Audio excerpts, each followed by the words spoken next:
যেমন সাধারণত 6টি কারণে আপনার বিড়াল পালন করা উচিত।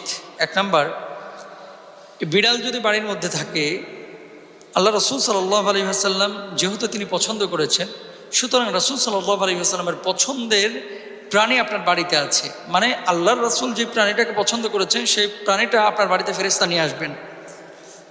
দ্বিতীয়ত, নবীজি সাল্লাল্লাহু আলাইহি ওয়াসাল্লাম যেহেতু পছন্দ করেছেন, আল্লাহর নবী যা পছন্দ করেছেন সেটা কিন্তু আল্লাহ পছন্দ করেন, তাহলে আপনাকেও সেটা পছন্দ করা উচিত।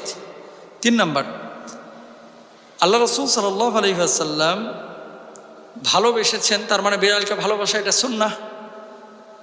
যদি আপনি বিড়াল ঘরের মধ্যে রাখেন, একটা সুন্নাহ পালন হবে। আবার আল্লাহ রাসূল সাল্লাল্লাহু আলাইহি ওয়াসাল্লামের ভাষ্য অনুসারে ইসলামিক স্কলাররা যেটি বলছেন, বিড়ালের লালা অশুদ্ধ না, বরং বিড়ালের লালা বিশুদ্ধ।